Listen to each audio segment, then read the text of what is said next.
La familia Suárez estaba muy unida. Los padres se desvivían por Hugo y María, 2 hermanos mellizos de 8 años y medio. Desde que habían nacido, apenas hacían planes sin ellos. No eran de esos padres que necesitaban pasar momentos con sus amigos. Eran felices en la tranquilidad de su hogar. Y es que aquella no era una casa cualquiera, era toda una mansión. El trabajo de Meredith, la madre, les había proporcionado muchos beneficios económicos. Era directiva de una gran multinacional y, por increíble que parezca, había conseguido conciliar muy bien su trabajo con su familia. Y la mayor parte de tardes trabajaba desde casa mientras sus hijos hacían los deberes. Pero a veces tenía actos importantes lejos de casa. Normalmente iba sola, pero en esa ocasión iban a darle un premio importante, así que su marido no dudó en acompañarla. No sabía muy bien qué hacer con los niños. Llevarlos era totalmente inviable, porque tenían colegio. Así que tiraron de la familia y le pidieron a su sobrina de 20 años que se quedara con ellos. Además, los acompañaría la madre de Meredith, que apenas rondaba los 60 años. Los 4 se quedaron en casa muy felices, y ellos con esas cuidadoras muy tranquilos. En casa, al terminar los deberes, prepararon la cena todos juntos. Se lavaron los dientes y tras un breve cuento, los niños se quedaron dormidos en sus camas. La abuela también estaba cansada, así que se acostó y la sobrina se puso a ver una serie en el salón. Estaba totalmente abstraída en la trama cuando sonó el teléfono. Rápidamente lo agarró y dijo: «¿Diga?». Pero al otro lado solo escuchó un jadeo extraño y risas. Ella, pensando que se trataba de una broma telefónica, colgó rápidamente. Volvió a darle al play de la serie, pero apenas unos segundos después, el teléfono volvió a sonar. Lo agarró de nuevo con su mano y lo acercó a la oreja. «¿Diga?». Y al otro lado, escuchó una voz de hombre que dijo: «¿Has subido a ver a los niños?». Ella seguía convencida de que se trataba de una broma. «Esto no tiene gracia». Y colgó. Apenas le dio tiempo de dejar el teléfono en su soporte cuando sonó por tercera vez. Esta vez, ya ni respondió. Solo escuchó: «Ya que no has subido a ver a los niños, me he ocupado yo de ellos. Ahora voy a por ti». Esa última llamada terminó por asustarla del todo. Así que antes de subir a ver que todo estaba correcto, decidió llamar a la policía. A través del teléfono, denunció las amenazas que estaba sufriendo. La policía le pidió que si volvía a llamar, intentara distraerle para que ellos tuviesen tiempo de identificar la llamada. Y no tuvo que esperar mucho. A los pocos segundos, el timbre del teléfono le puso de nuevo los pelos de punta. Antes de él empezar a hablar, ella intentó distraerle con súplicas y llantos. Le pidió por favor que la dejara tranquila, que ellos no se merecían nada malo. Intentó contarle una historia de su familia, pero al final el hombre acabó colgando. Pero enseguida el teléfono sonó de nuevo. Ella pensó que se trataría de nuevo de la misma persona, pero en esa ocasión llamaba a la policía. Ellos le dijeron: «Salga de la casa inmediatamente. Hemos podido localizar las llamadas y vienen del piso de arriba». No se podía creer lo que estaba escuchando, pero solo podía pensar en los pequeños y en sus tíos, que le habían confiado su cuidado. Así que sin dudarlo, subió arriba para intentar ponerlos a salvo. La policía entró en la casa 23 minutos después y encontró 4 cadáveres absolutamente irreconocibles.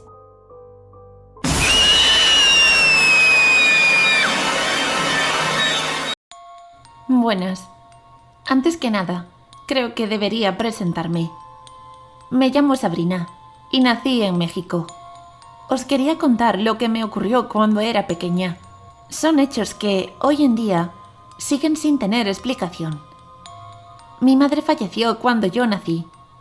Esto hizo que me criara con mi padre. Él lo pasó muy mal, pero hizo todo lo posible para que no me faltara de nada. Y, sinceramente, no puedo quejarme. Como él muchas veces trabajaba, tenía que quedarme con mi abuelita, que ya estaba bastante mayor.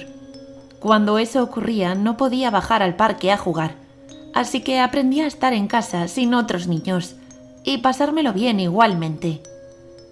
Entonces me compraron una muñeca y me aconsejaron ponerle el nombre de mi mamá, Brisa. Así sentiría que la tenía más cerca. Al principio la detestaba, porque en el colegio todos hablaban de sus madres y yo no comprendía que la mía no me había abandonado y no era culpable de haberse ido. Pero con el tiempo le empecé a agarrar cariño. Pasaba las tardes junto a ella. Tomábamos el té con otros peluches y le contaba mis inquietudes. En algún momento llegué a sentir que me escuchaba. Una tarde en casa de mi abuela, estaba tumbada en la cama junto a ella, cuando la vi mover los labios. Me levanté rápidamente y corrí a contárselo, pero obviamente no me creyó. Dijo que seguramente me había quedado dormida y lo había soñado. Sin embargo, esa misma noche, que también dormía allí porque mi padre trabajaba, ocurrió algo muy extraño.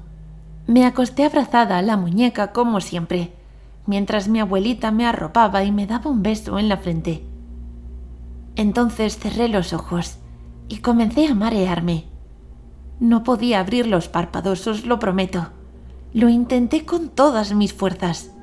Ni siquiera tenía la capacidad de abrir la boca para pedir ayuda. Sentía que me iba a morir. De un momento a otro, aparecí en lo que creí que era un lago. Al principio estaba bastante desorientada. Era de noche y me costaba ver, hasta que me acostumbré a la oscuridad. Seguí un camino que no me daba muy buena espina. Al menos había antorchas, cuya luz iluminaba unos árboles con los colores muy apagados y las hojas sin vida. Debajo de estos había figuras que no lograba distinguir, que parecían bultos y no quería saber qué eran. De repente vi algo que me dejó congelada. Una muñeca ensartada en un palo. Tenía lágrimas de sangre cayendo por su rostro. Asustada salí corriendo sin saber hacia dónde me dirigía y me topé con un cartel que decía «La isla de las muñecas». Me eché a llorar totalmente horrorizada. ¿Qué hacía en aquel lugar? ¿Era una pesadilla? Sí lo era. Que se acabase ya, por favor. Solo pensaba en que mi abuela viniera a despertarme. Estaba muy asustada. Al girarme, vi que me encontraba en un canal lleno de agua. Enfrente mía había algo que no lograba distinguir. Me acerqué y vi que era una lápida y que al lado tenía un cartel. Había aprendido a leer hacía muy poco, pero se me daba bien. Así que leí las inscripciones. Era la tumba de una niña, con una muñeca encima. El letrero explicaba la historia de aquel lugar. Contaba que la isla, que antes estaba desierta, estaba custodiada por un hombre que vivía allí solo. Un día, mientras caminaba, escuchó unos gritos. Corrió a ver qué estaba ocurriendo y vio cómo una niña se ahogaba en el agua del canal. Aunque intentó salvarla, no pudo hacer nada y jamás logró conocer la identidad de la pequeña. Unos días después, comenzó a ver su fantasma en sueños. Cada vez que salía a vigilar, escuchaba gritos y llantos. Supuestamente, la niña buscaba atormentar al protector de la isla. Al poco tiempo, el hombre encontró una muñeca en el agua. Se dice que era la niña ahogada. Ante el miedo del fantasma y atormentado por no haber logrado salvarla, decidió proteger su casa llenándola de muñecas de todos los tipos y tamaños. Pero la cosa fue a peor. Continuaron apareciendo muñecas flotando y decidió colgarlas. Finalmente, la isla acabó llena de ellas, más de 1500. Cuando estaba terminando de leer, me sorprendió un ruido a mis espaldas. Solo en ese momento me fijé que había muñecas en cada lugar al que miraba. A algunas le faltaban extremidades y todas tenían un aspecto terrorífico. Entonces escuché un llanto que parecía ser de otra niña. Recordé lo que acababa de leer y me asusté pensando que podía ser el fantasma. Pero ¿y si otra niña perdida necesitaba mi ayuda? Respiré profundamente para calmarme y seguí el sonido. Debía de estar cerca. Reconocí a Frisa apoyada bajo un árbol. Me alegré mucho, así que fui a darle un abrazo. Me sentía realmente protegida. Sin embargo, mientras me acercaba divisé su rostro. Estaba negro, como si se hubiera podrido. y uno de sus ojos colgaba de la cuenca. Entonces su llanto se transformó en una risa que me puso los vellos de punta. ¿Brisa?, pregunté. Noté que algo se movía a mis espaldas. Cuando me giré, vi que me habían rodeado las muñecas. Se acercaban a mí a paso lento y no tenía escapatoria. No pude contener un grito de terror mientras sentía que mi cuerpo se caía al suelo y los ojos se me cerraban. Noté cómo iba perdiendo la conciencia. Me despertaron las sirenas de la policía y las luces de sus coches. Recuerdo tener a uno de ellos apuntándome a la cara con la linterna. No sabía dónde estaba. Intentaba hablar y mis labios no se abrían. Tenía mucho frío y estaba tiritando. Se me cerraron los ojos otra vez y los abrí cuando sentí el perfume y el calor del abrazo de mi abuelita. Llevaban toda la noche buscándome. Me encontraron a varios kilómetros de su casa, en unas escaleras en medio de la calle, con el rostro pálido. Me llevaron al hospital y desperté al día siguiente con mi padre al lado. Nadie podía explicarse lo que había sucedido. La puerta estaba cerrada con llave y no hice ningún tipo de ruido, ni nadie me vio salir. Recordé el sueño tan extraño que había tenido y busqué a Brisa por todos lados. No la encontré. Os sorprenderá saber que ahora soy mayor. Descubrí que la isla de las muñecas sí que existe realmente. Entré en internet para aprender más sobre ella, y su historia era la misma que había leído en la pesadilla. También las fotos eran de los lugares en los que estuve. Le conté todo lo que sucedió aquella noche a mi pareja. Agarré valentía y fuimos a visitarla. Allí me quedé helada al ver que Brice estaba justo en el lugar donde yo lo recordaba, y seguía con la cabeza podrida y el ojo fuera. Aquella pesadilla fue real. Bienvenidos, amantes del oscuro. La maldad y la locura tienen muchas formas y nunca se sabe cuál pueden adoptar. No siempre es una persona o criatura, hay veces que podemos vernos amenazados por objetos o edificios enteros. Esta es la historia de una familia que no vio venir este peligro, a pesar de que la tenía delante de su propia vista. Todo comienza con una familia que tuvo que trasladarse a vivir a una nueva ciudad, a causa del nuevo puesto de trabajo del padre. Escogieron para su hogar una antigua casa a las afueras que había sido recientemente remodelada con todos los lujos. Llamaba la atención por su hermosa fachada, tenía amplias habitaciones y un cuidado jardín. Aunque conservaba ese aire de vivienda antigua, todo parecía perfecto. Salvo un pequeño detalle, que enseguida hizo sentir incómodos a la mujer y a sus hijos. Se trataba de un enorme cuadro que había colgado presidiendo el vestíbulo de entrada, un retrato de un noble señor, seguramente uno de los antiguos ocupantes de la casa, que miraba con sonrisa burlona y despreciable. En una mano llevaba una escopeta de caza y la otra la tenía levantada con el puño cerrado. A pesar de la reticencia de su familia, el padre decidió mantener el cuadro donde estaba, porque según él le daba un aire de elegancia al recibidor.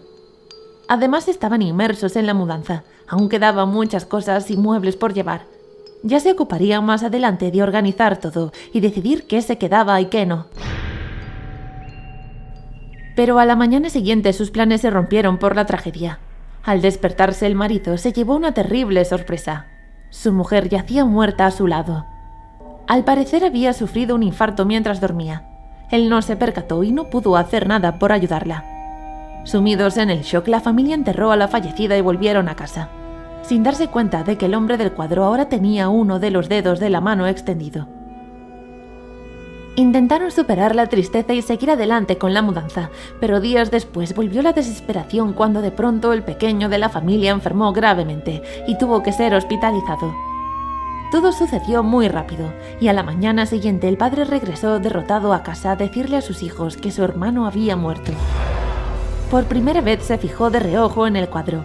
No recordaba que en la mano tuviese 2 dedos levantados. Cuando apenas se habían recuperado, la desgracia siguió cebándose con la familia y la hija murió ahogada en la bañera tras caer y golpearse la cabeza.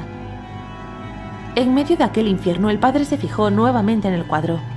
Ahora estaba seguro de que había levantado un tercer dedo. No podía creerlo, era algo sobrenatural.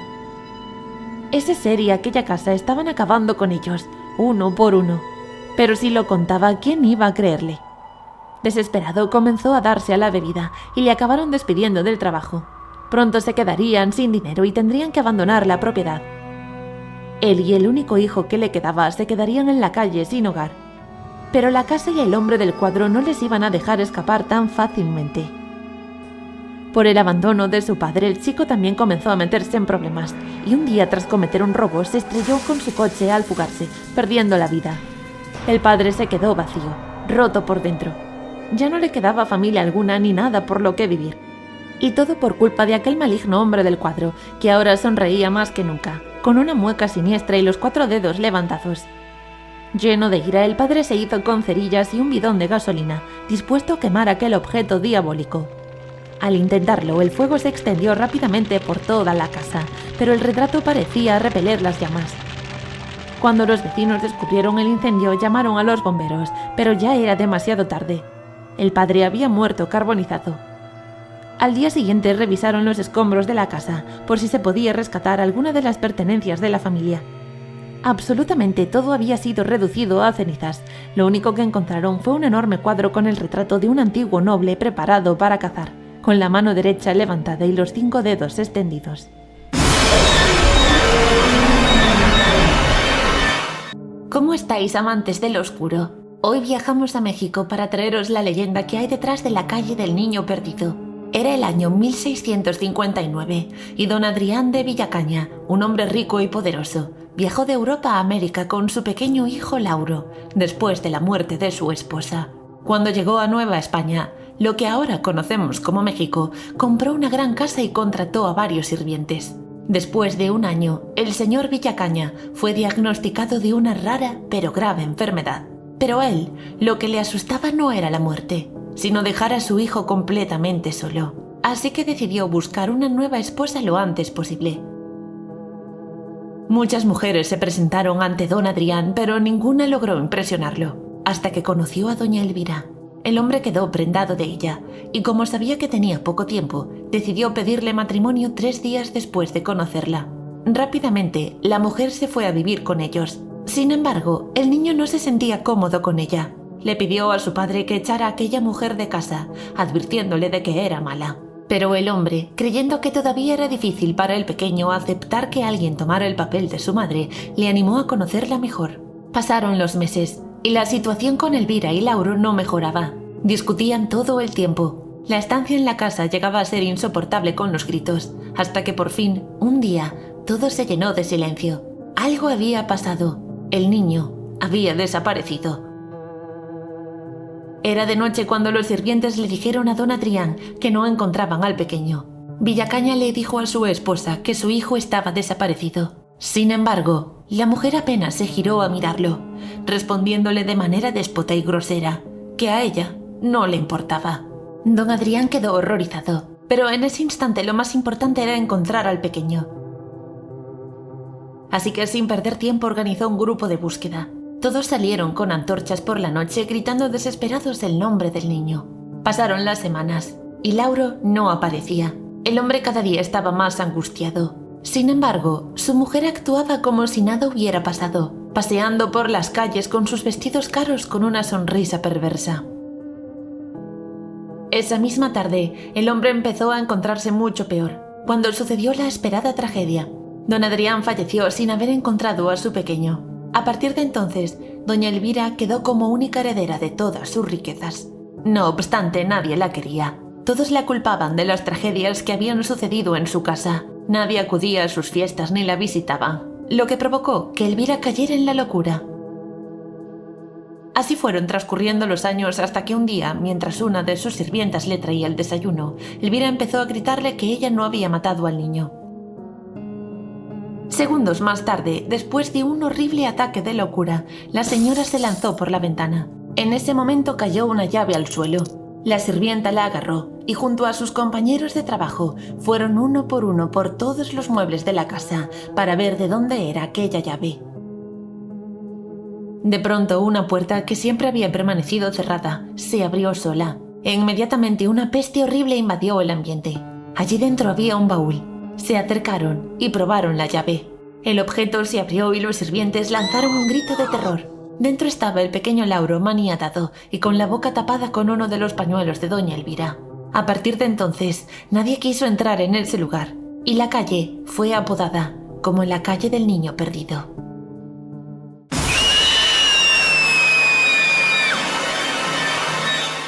Juan y su hermana Carla habían llegado al campamento de verano. Ella no quería quedarse allí, pero sus padres le habían convencido ofreciéndole a cambio ir al parque de atracciones al llegar a casa. Los hermanos de 12 y 14 años se sentían suficientemente mayores para poder quedarse solos. Les daba la impresión de que sus padres les estaban poniendo una niñera. A su llegada, los hermanos tuvieron que dejar sus maletas en sitios distintos. Los chicos dormían en una zona y las chicas en otra.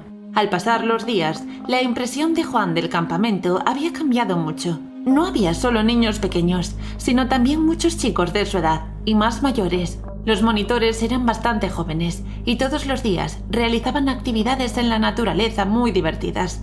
El joven encajó muy bien con el grupo con el que compartía habitación. Siempre realizaban los juegos en el mismo equipo. Uno de sus amigos le presentó a Nuria.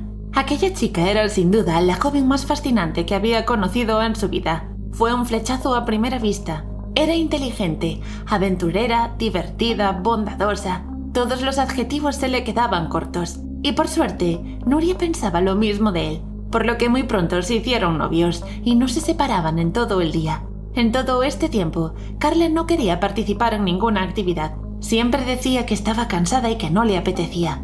Aunque su hermano pensaba que solo se comportaba así porque no le gustaba el sitio y no había conseguido conectar con ninguno de sus compañeros.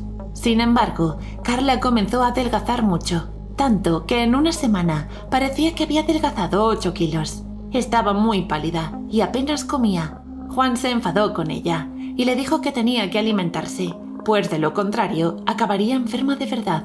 Pero Carla parecía ida, estaba muy rara. El joven se sintió culpable por haberla dejado de lado por su relación con Nuria.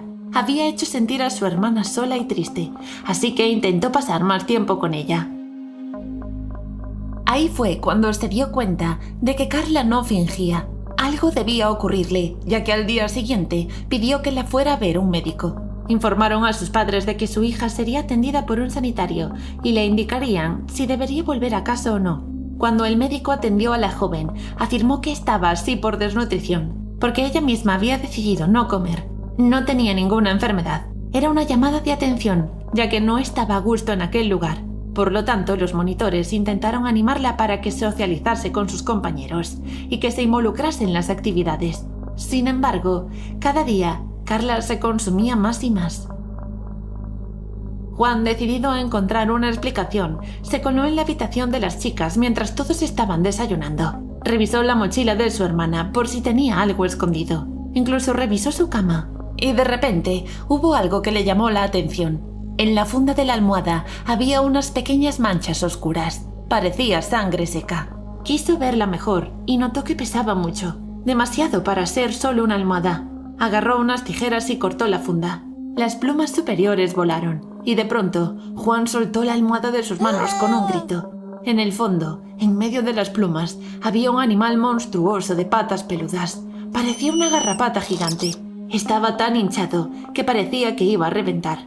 Noche tras noche, desde que Carla había llegado, aquella criatura había clavado su trompa en su sien, chupándole la sangre.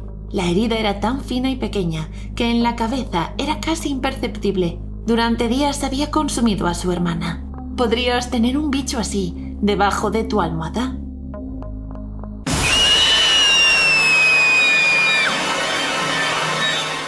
Hola, amantes de lo oscuro. Convivir con personas desconocidas puede ser la mejor experiencia de nuestra vida, pero también la peor. Es muy importante saber con quién vas a compartir casa antes de llevarte alguna sorpresa indeseable, como lo que le sucedió a nuestro protagonista en Bremen, Alemania. Christian necesitaba dinero. No podía cubrir solo los gastos de la casa que había alquilado mientras estudiaba fuera. Por eso tuvo la idea de alquilar una de las habitaciones que no utilizaba. Sacó fotografías de todas las estancias y creó cuentas en varias aplicaciones para promocionar la vivienda. A los 2 días se despertó con una llamada perdida de un número que no conocía. Normalmente no solía darle importancia y continuaba su rutina. Solían ser comerciales que querían venderle algún producto, pero esta vez le dejaron un mensaje. Era la voz de un hombre joven que preguntaba por el precio y la dirección del piso para ir a verlo. Dijo que era un estudiante de otra ciudad que venía a comenzar una carrera. El presupuesto era de lo más económico que había encontrado y estaba relativamente cerca de su universidad. Decidió contactar con él y a los pocos minutos concertaron día y hora para la visita. Se presentó puntualmente a la hora en la que habían quedado. Le comentó que el piso le encantaba, era todo lo que necesitaba. También señaló que para él la privacidad era muy importante y que no quería que nadie entrase a su cuarto bajo ningún concepto. Cerraron el acuerdo y al siguiente mes se mudó a la vivienda. La convivencia al principio era buena. Apenas se veían ya que el joven estudiaba por las mañanas y Christian tenía un trabajo parcial a mediodía. Aún así, cenaban juntos y hablaban sobre cómo les había ido su jornada. Esto duró 2 meses, cuando el joven empezó a tener actitudes extrañas. Además, de su habitación brotaba un olor horrendo. Cada vez estaba más distante, ya no le esperaba para la cena, y si se cruzaba ni siquiera saludaba. Christian solo le habló para insistir en que limpiara su habitación, para que ese olor desapareciera. Pasaron 3 semanas, y el hedor no dejaba de empeorar. Era insoportable. Así que aprovechó que su compañero de piso todavía no había llegado de la universidad para entrar a su cuarto. No soportaba vivir en esas condiciones, y menos sin saber qué era lo que producía aquel olor tan desagradable. Agarró el pomo, lo giró y abrió poco a poco la puerta. Estaba oscuro, así que encendió la luz. Entonces vio una habitación totalmente desordenada. Había de todo tirado por el suelo. Escuchó como si algo gotease. Y cuando observó detenidamente la habitación, vio un líquido rojo a los pies del armario. Miró en su interior y no se creía lo que veía. Encontró cadáveres humanos colgados y bolsas con lo que parecían ser órganos. A su lado una sierra, un plato, un cuchillo y un tenedor ensangrentados. Christian salió corriendo de allí. Debía ir a comisaría cuanto antes. Se abrió la puerta del ascensor mientras lo esperaba y se encontró de frente con el supuesto estudiante. Tras un breve saludo sin dirigirle la mirada, entró y pulsó el botón. El asesino llegaría a la casa y se encontraría el armario abierto y la luz encendida. No tenía mucho tiempo. Cuando la policía llegó, la habitación era un reflejo de lo que el casero había descrito. No faltaba nada, excepto el sádico asesino. Nunca lo encontraron y nadie supo nada más de él. Puede que cambiase de país y de identidad, y también que esté en casa de otra persona que todavía no sepa nada acerca de con quién comparte techo.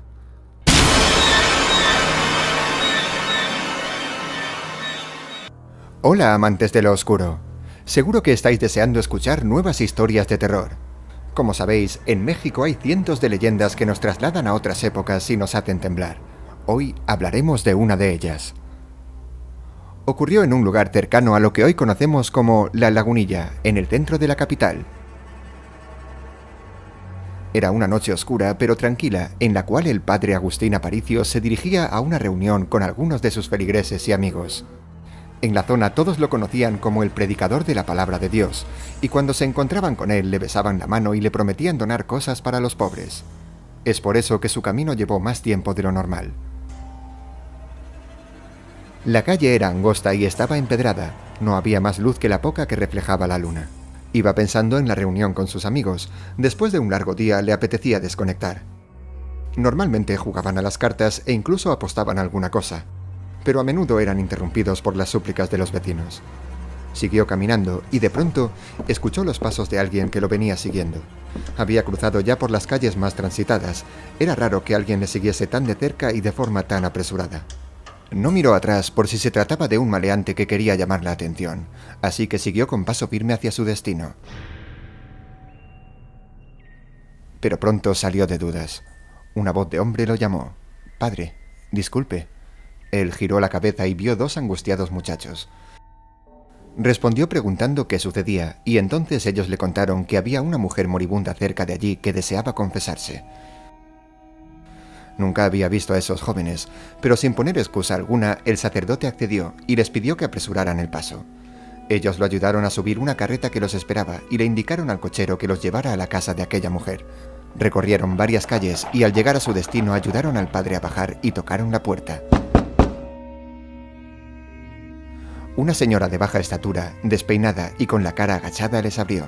Llevaba una vela encendida y la ropa que vestía era muy vieja. En pocos segundos el sacerdote detectó un olor nauseabundo en aquella casa, difícilmente soportable, pero se concentró en su labor y la mujer lo condujo hacia el cuarto donde se encontraba la moribunda. Antes de entrar, la anciana le dio la vela al padre y lo dejó solo. Ya dentro de la habitación se encontró con una mujer tendida en la cama. Llevaba un vestido aterciopelado de mucho lujo y una diadema de diamantes en la cabeza. Todo estaba lleno de vellos bordados. Sin embargo, lo que más resaltaba era la belleza de su rostro y los cabellos rubios que se extendían sobre la almohada. Ella estaba llorando y le pidió al padre que se acercara. Él así lo hizo, y muy lentamente sacó su rosario y su pañuelo blanco. Empezó la confesión y sintió verdadera lástima por la moribunda. La mujer sufría muchísimo al contarle sus pecados. Apenas se le entendía porque no dejaba de sollozar. Viendo el sufrimiento, al padre incluso se le escaparon algunas lágrimas. Pero el tiempo transcurrió y poco a poco se la veía más tranquila y resignada. El padre la liberó de todo pecado dándole la absolución y se despidió de ella dándole un beso. Pero al hacerlo se percató de algo terrible. Aquella mujer ya estaba muerta. Llamó a la señora que le había abierto la puerta para darle la terrible noticia, pero nadie respondió. Así que salió de la estancia y buscó por el resto de las habitaciones. No vio a nadie, y fue entonces cuando decidió salir a la calle para buscar a los muchachos que lo habían alertado. Pero ellos tampoco estaban por ningún lado. Quiso regresar al interior de la casa, pero cuando llegó a la puerta, ésta empezó a rechinar a la vez que se cerraba.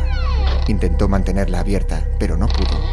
Aquella fuerza no era normal, nunca había visto algo así. Además, justo después de que se cerrara del todo, se escuchó un terrible alarido que venía del interior. Estaba totalmente desencajado. No entendía nada. Asustado, se retiró del lugar para reunirse con sus amigos. A esas alturas ya debían estar preocupados. Aceleró el paso todo lo que pudo. Las calles estaban oscuras y muy solitarias. Entró en la casa donde se celebraba la reunión, pálido y con la cara descompuesta por el susto. Algunos de los presentes le empezaron a preguntar qué ocurría, mientras otros solo bromeaban con que se había retrasado por el miedo a perder las apuestas. Estuvo un rato en silencio intentando recuperarse, bajo la atenta mirada de sus amigos. El sudor caía por su frente. Había realizado el camino de vuelta casi corriendo, así que buscó en el bolsillo para sacar algo con lo que secarse. Y ahí se dio cuenta. El pañuelo blanco y el rosario que usó en aquella casa habían desaparecido. Fue entonces cuando le contó a sus amigos lo sucedido. Ellos, que le tenían mucho aprecio, le dijeron que no se preocupara. Enviarían a algunos jóvenes a recuperar los objetos que se le habían olvidado. Él aceptó, aunque seguía dándole vueltas al asunto, porque estaba seguro de que los había guardado. Cuando los mozos llegaron al lugar, tocaron, pero nadie respondía. Además, la casa parecía abandonada. Preguntaron a los vecinos, pero todos decían que no sabían nada, así que decidieron regresar. Al volver a la reunión quisieron confirmar la dirección del lugar, por si se habían equivocado, pero el padre insistió en que era correcta, y lo vieron tan afectado que decidieron que al día siguiente volverían todos juntos. Nada más amanecer, volvieron al lugar indicado por el sacerdote, pero de nuevo, tras insistir varias veces, nadie abrió la puerta. El padre estaba totalmente desconcertado. Estaba seguro de que aquella era la casa que había visitado, pero ahora tenía otro aspecto. Mientras estaban en la entrada, apareció un vecino, un señor de avanzada edad. Les advirtió que nadie les abriría, hacía años que no vivía nadie. Y además, les contó que años atrás escucharon ruidos en la propiedad. Su esposa salió a la ventana a comprobar que todo estuviese en orden. Aterrada, vio la casa en llamas y dentro a una mujer vestida de terciopelo. Al parecer corría de un lado a otro emitiendo alaridos de dolor. El fuego ya estaba a la altura de su pecho. Debido a la impresión, su esposa nunca volvió a ser la misma. Enfermó y finalmente murió. Pese a escuchar la triste historia, el padre seguía insistiendo en entrar al domicilio, así que mandaron llamar a un cerrajero para que abriese la puerta. Efectivamente, dentro no había nadie. La casa estaba prácticamente en ruinas. Pero aún así pudieron confirmar la versión del sacerdote, cuando en uno de los cuartos encontraron el rosario y el pañuelo tirados en el suelo. Además, se toparon con algo todavía más desagradable: el cadáver putrefacto de una mujer, con varias partes de su cuerpo quemadas, que tal y como había indicado el cura, llevaba un vestido de terciopelo y una diadema de brillantes. Un escalofrío recorrió el cuerpo de los presentes, al tiempo que comenzaban a escuchar murmullos. Era el padre Agustín, que no dejaba de rezar. Lo observaron detenidamente y descubrieron que sus ojos tenían un color raro, y de su boca salía una extraña espuma. Al poco cayó desplomado en el suelo. Había muerto.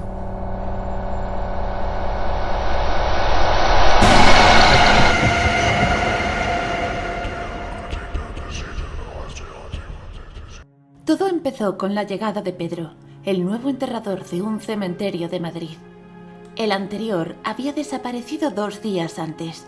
Nadie sabía dónde estaba y no había dejado ninguna pista.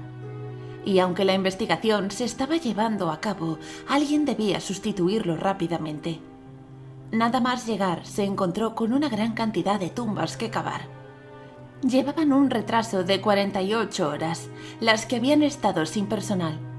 Era la primera vez que le contrataban, así que no supuso ningún problema. Estaba ilusionado por poder ganar algo de dinero. A los pocos días se dio cuenta de que un anciano le observaba durante su trabajo. No le dio importancia y continuó. Supuso que simplemente paseaba por allí y no tenía nada mejor que hacer. Pero pasaba el tiempo. Ya llevaba 4 agujeros y aquel señor seguía detrás. Incomodado se giró y le preguntó si necesitaba algo. Entonces empezó a llorar. Su respuesta fue que sabía que le quedaba poco tiempo de vida y quería ver las tumbas antes de fallecer. Una de ellas sería la suya. El enterrador sintió compasión de aquel pobre hombre y le dijo que cavaría una especial. Prometió que se encargaría de que no la usaran para nadie más. Agradecido, el anciano le pidió el favor de que estuviera bastante alejada de las demás para que pudiera descansar en paz. Dijo que tenía pensado un lugar y guió a Pedro hasta allí. Se puso manos a la obra mientras le seguía observando. No había dejado de llorar en ningún momento, aunque no le molestaba. Sin embargo, cuando el agujero se distinguió perfectamente, como un nicho, su llanto se elevó tanto que parecía el de un bebé. Era muy desagradable. Tras un largo rato le pidió la pala. Decía que sentía que debía ser él quien sacara los últimos montones de tierra. Su físico parecía demasiado endeble, pero Pedro llevaba unos días intensos y pensó que le vendría bien un descanso. Se alejó de la excavación para encontrar dónde sentarse. Entonces escuchó al anciano gritar. Apresurado, fue a ver qué sucedía. Había encontrado un cadáver en descomposición, y por lo que le habían dicho, encajaba perfectamente con el antiguo enterrador. De repente las lágrimas se le secaron y apareció tras sus labios una sonrisa. Agarró la pala, golpeó a Pedro en la parte de atrás de la cabeza y lo arrojó al agujero. Pudo ver desde el fondo cómo caía tierra sobre él poco antes de cerrar los ojos y morir. Esto mismo ha ocurrido en más cementerios a lo largo de todo el país. Solo ellos han logrado ver al anciano, sin saber qué significaba una señal de su pronta muerte. ¿Quién o qué es aquel señor? Hace mucho tiempo, 2 grandes amigos, Turner y Sandro, tuvieron una discusión. Ambos trabajaban como verdugos y debían asesinar a los condenados a muerte. Normalmente no disfrutaban haciéndolo, pero aquel día era especial. Se trataba de un hombre conocido en todo el país por su gran cantidad de delitos y asesinatos. Por ello, los verdugos estaban interesados en ser ellos quienes le dieran su merecido.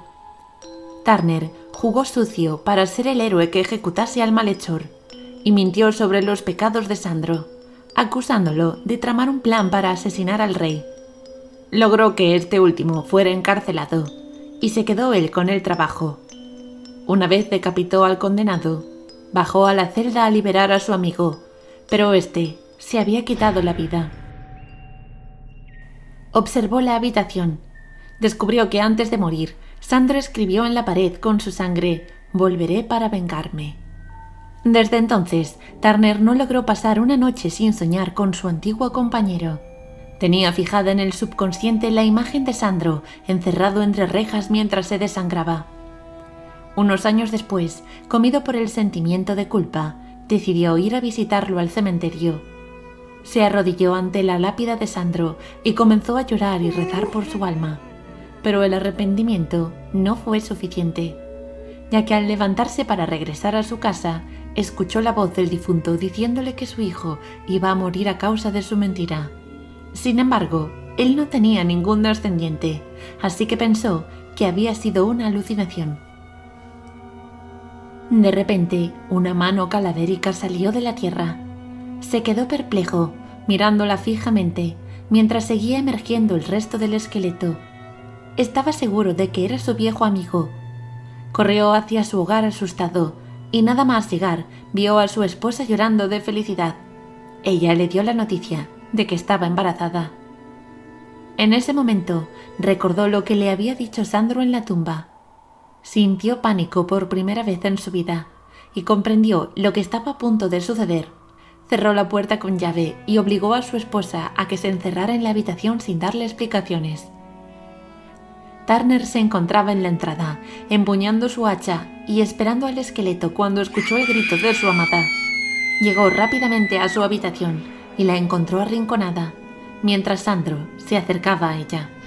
Atacó al esqueleto por la espalda. Sin embargo, no le hizo ni un rasguño y presenció cómo éste apuñalaba con sus huesudos dedos el vientre de la embarazada. Ella comenzó a sangrar hasta que cayó al suelo muerta. Sandro golpeó de nuevo al montón de huesos con los ojos cerrados. Al abrirlos, vio su hacha clavada en la barriga de su mujer. Bienvenidos, amantes del oscuro. Los que vivís en un edificio de apartamentos sabéis lo pesado que puede ser un vecino molesto. Escuchar ruidos a todas horas es una tortura, sobre todo por las noches. Y preguntarse qué estará haciendo para armar ese escándalo. Pues a veces es mejor no llegar a saberlo, como le pasó a nuestra protagonista. De joven Marta marchó a la capital para estudiar en la universidad. Aunque al principio le daba algo de miedo ya que llevaba toda su vida en un pequeño pueblo, enseguida se acostumbró a la gran ciudad. De hecho, le encantaba perderse entre la multitud y la libertad de caminar por la calle sin que nadie te reconozca. Al poco tiempo quiso dejar la residencia de estudiantes donde vivía y se mudó a un edificio en las afueras. Encontró un piso sencillo, con las comodidades justas, pero muy acogedor. Sobre todo por el precio que podía pagar. Era la típica construcción antigua con multitud de apartamentos iguales, ocupados en su mayoría por jóvenes solteros o gente solitaria. Lo que más le atrajo es que el lugar parecía muy tranquilo. No se veían familias numerosas armando ruido, ni niños escandalosos corriendo por las escaleras. Así que pensó que allí estaría a gusto. Pero no se conoce un vecindario hasta que llevas un tiempo viviendo, y a las pocas semanas empezaron a aparecer los problemas. Al ser un edificio antiguo, la instalación y los servicios básicos fallaban constantemente. Muchas veces tenía que ducharse en agua fría, y el ascensor se averiaba casi cada mes. Aunque prefería usar las escaleras a meterse en aquel pequeño espacio con sus vecinos. Había algunos que tenían muy mala pinta, parecían sacados de una peli de terror. De entre ellos uno le daba muy mala espina, precisamente el que vivía en el piso de arriba. Era un joven de su edad muy reservado, hasta el punto de parecer algo siniestro. Jamás hablaba con ninguno de los vecinos y tampoco salía mucho de casa. Siempre que uno se lo cruzaba, te miraba con recelo y nunca llegó a escuchar su voz. Lo peor de todo fue cuando descubrió que aunque los vecinos no fuesen ruidosos, las paredes eran tan finas que se escuchaba prácticamente todo. En aquella época combinaba las clases con su primer trabajo para poder permitirse el alquiler, y muchas noches las pasaba estudiando en su habitación. Trataba de superar el sueño y concentrarse, pero siempre pasaba lo mismo. A altas horas de la noche comenzaba una serie de sonidos molestos que venían del piso de arriba. Unos golpes que se repetían una y otra vez, como si alguien pegase contra el suelo. Eran ligeros pero constantes, recordaban al ruido que hacen los tacones de mujer al caminar. Lo más curioso era que además de comenzar siempre después de medianoche, parecían tener un patrón definido, seguir un ritmo concreto, hasta tal punto que la joven llegó a memorizar el número de golpes exactos y los intervalos en los que se producían. con aquello encima se le hacía muy difícil concentrarse. De hecho, estuvo a punto de volverse loca. A veces se preguntaba si el rarito de su vecino haría aquel ruido todas las noches a propósito para molestarla. Nunca le había caído bien, pero por el aspecto que tenía tampoco se atrevió a encararlo ni a quejarse. Realmente le daba miedo cómo pudiese reaccionar. Pensó seriamente en mudarse, pero con el poco dinero que ganaba era difícil encontrar alguna alternativa en la ciudad. Durante todo un año tuvo que soportar aquella tortura, despierta hasta las tantas de la noche, tratando de estudiar, escuchando esa incesante serie de golpecitos que se le quedaron grabados a fuego. Por suerte fue capaz de sacar el curso adelante y encontró un trabajo mejor pagado. Por fin pudo mudarse a un piso en el centro y despedirse de aquella siniestra tortura. Los años pasaron y Marta se licenció y acabó formando su propia familia. Pero un día un hecho fortuito le recordó a su siniestro vecino y la dejó completamente en shock. Estaba ayudando a su hija pequeña a hacer la tarea. En el colegio les estaban enseñando código Morse. Y de pronto la niña se puso a golpear la mesa con los nudillos, reproduciendo una secuencia que a Marta enseguida le despertó viejos recuerdos.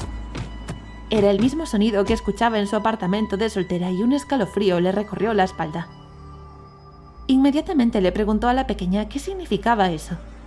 Le explicó que era el código más fácil y fundamental de todos, SOS, una señal desesperada para pedir auxilio. Marta se quedó helada. Desde entonces las dudas le asaltan cada vez que piensa en ello, sobre todo por las noches. ¿Quién estaría pidiendo ayuda? ¿Y por qué?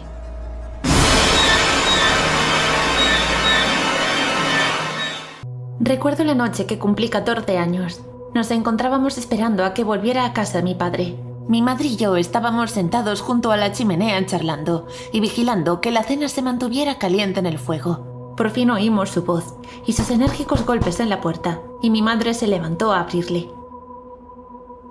Mi padre tenía un aspecto deprimido, pálido y triste. Se acercó a la chimenea, se sentó en un taburete y apoyó sus manos en las rodillas.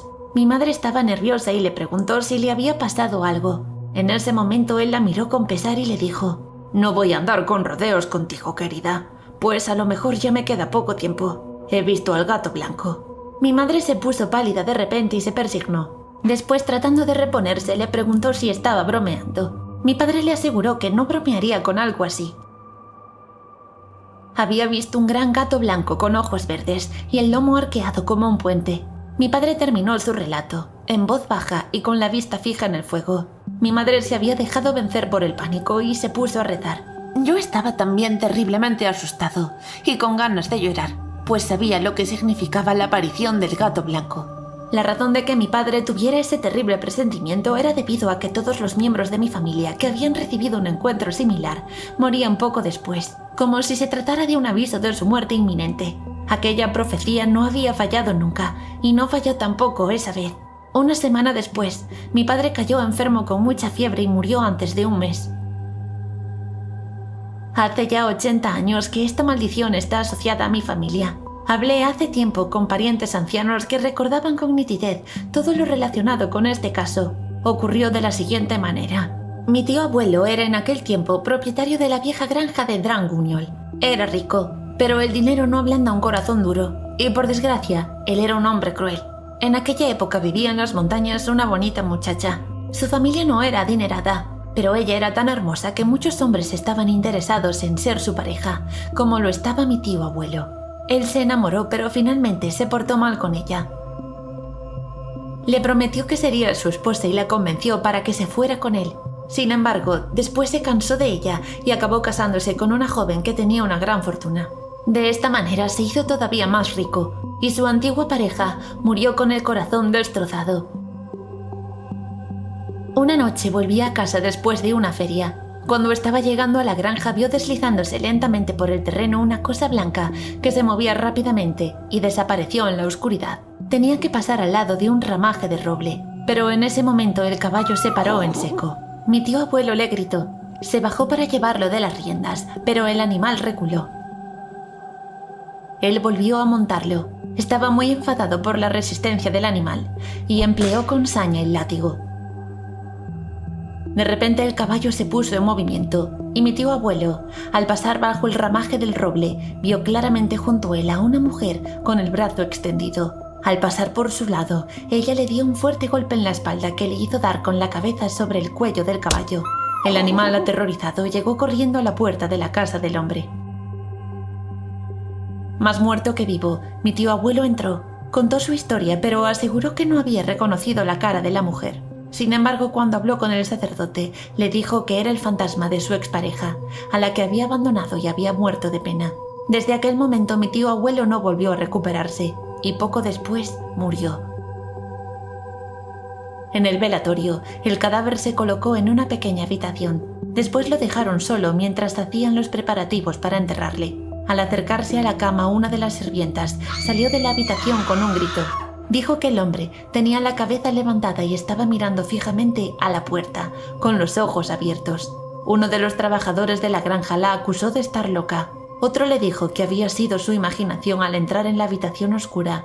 Sin embargo, la sirvienta sabía muy bien lo que había visto.